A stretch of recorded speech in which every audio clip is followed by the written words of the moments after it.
Jorge Masvidal knocks Ben Askren the fuck out. This is a battle camp. Please hit the subscribe button. You'll find it in the bottom right hand corner of your screen. No one was expecting that fight to play out the way it fucking did.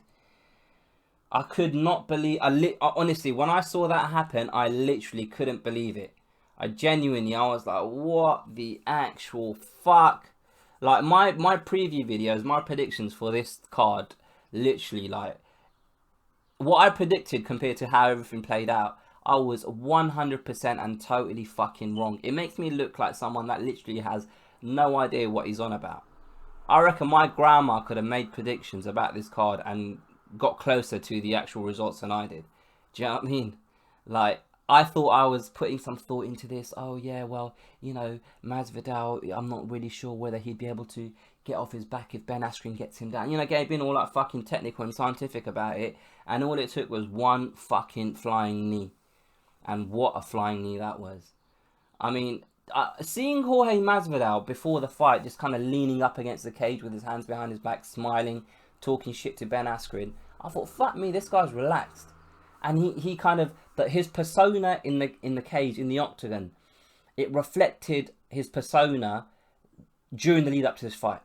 Because he was so confident, he was so like sure that he was going to beat Ben Askren. He was so like, he was just like, oh, it's a done deal, it's a foregone conclusion, like, I'm going to beat him. Like, he even said that I should be challenging for the title and I'm fighting Ben Askren now, but I'll just deal with that, and then I'll definitely have, deserve a title shot. So I was obviously looking at Twitter after this fight played out, because it wasn't a very long fight. I've probably seen it maybe 50 times. It's not very often I can say that I've seen the fight 50 times a few hours after a fight's played out in its entirety. But this one, 5 seconds, a UFC record, by the way, in terms of the quickest knockout or the quickest finish ever in UFC history. And boy, Jorge Masvidal done it to Ben Askren, a undefeated fighter. This was effectively a title eliminator. This is 2 top 5 fighters in the weight division. It's not like an undercard fight where you haven't heard of the two guys and you don't really know how good each of them are or whether there's a big gulf in talent. Do you know what I mean?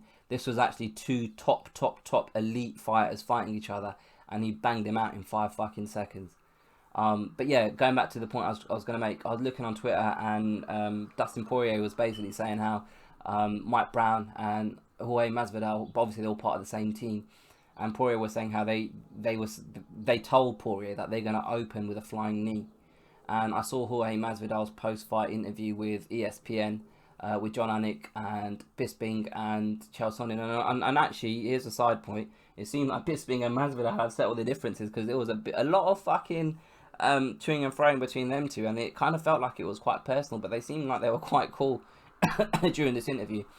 But yeah, so one thing that Masvidal said is, because Ben Askren, this is the only way he knows how to fight, is by shooting for a takedown.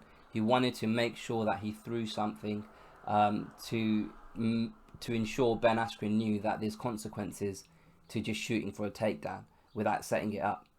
And what a consequence that was. What a fucking consequence that was.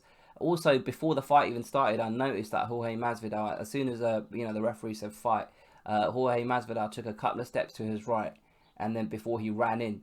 And I don't know whether that was to change up the angles a little bit, to kind of move a bit to the right before he runs in to open up that knee. I don't know. Maybe that's just something that he always does before he starts fighting, is taking a couple of steps to the right before he comes and approaches the center of the cage. But I don't know whether that was part of the movement to get to a position to hit that strike. But I just noticed it, and I don't know. Like I say, I don't know whether it's something that he always does.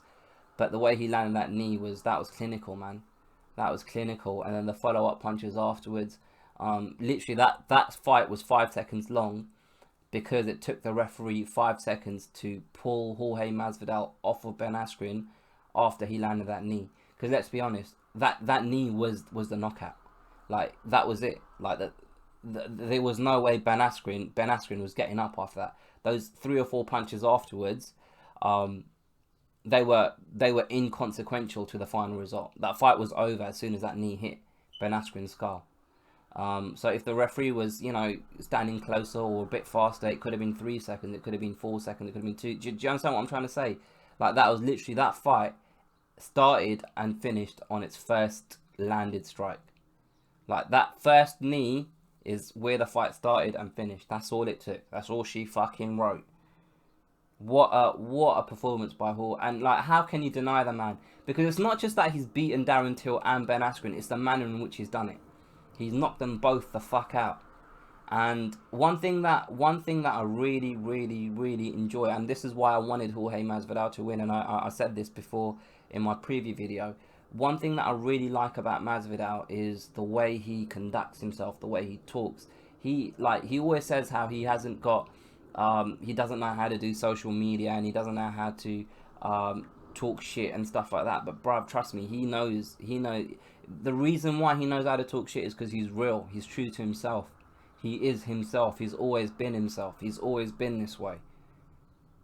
And for me, those are the fighters that I'm most interested in, because I hate it when I can see someone playing a character. That really gets on my tits, which is kind of why Ben Askren, I kind of felt a little bit like, oh, this is a bit corny. Colby Covington, I can't be arsed with this, man. Even John Jones.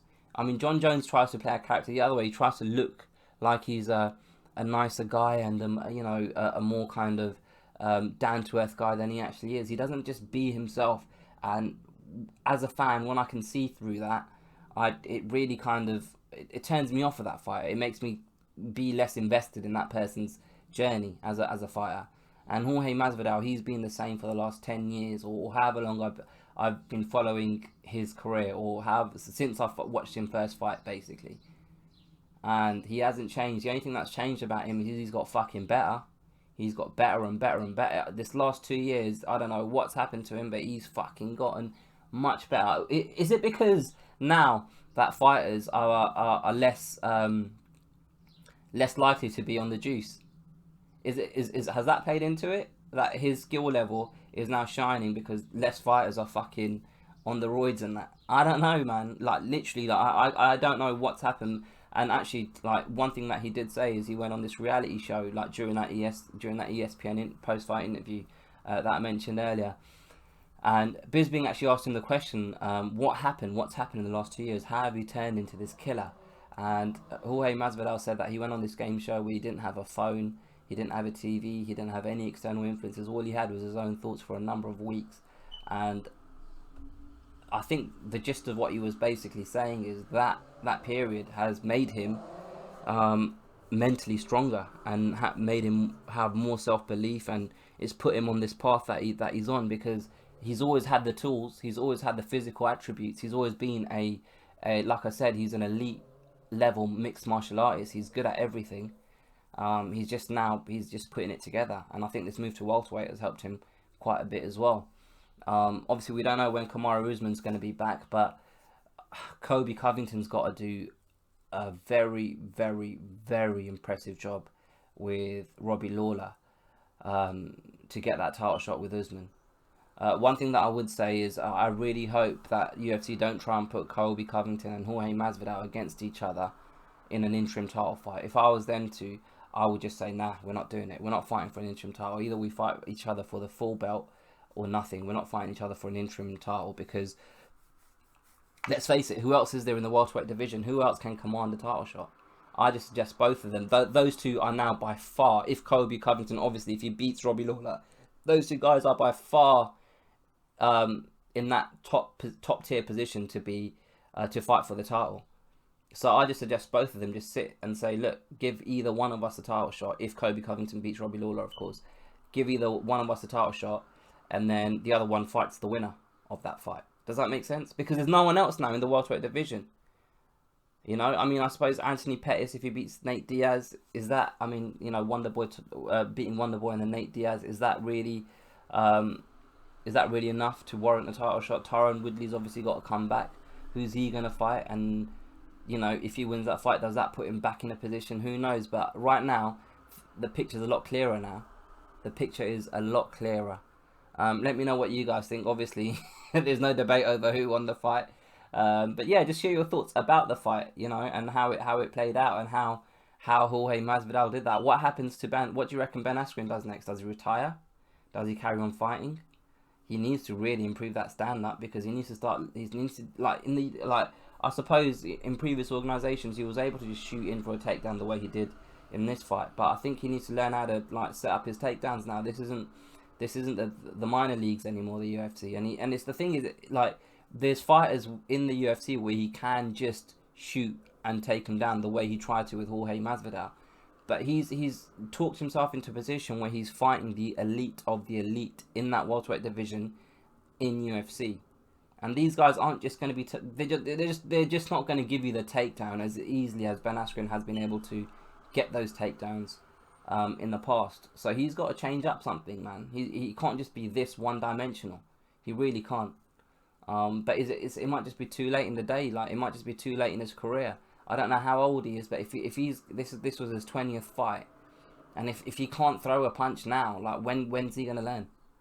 What's gonna change? What needs to click for him? Maybe this is the click. Maybe he's gonna go away for 6 months and just practice his stand up and, you know, try and develop some kickboxing skills. But I can't see it happening. Anyway, I'm just going way off topic. Let me know what you guys think, man. Put your comments below. Don't be scared to hit the like button, the share button. There is no share button, but share it with a friend. I always say share button, but there is no share button, I don't think. But yeah, comment, like, and don't forget to subscribe. I'll get you guys on the next one.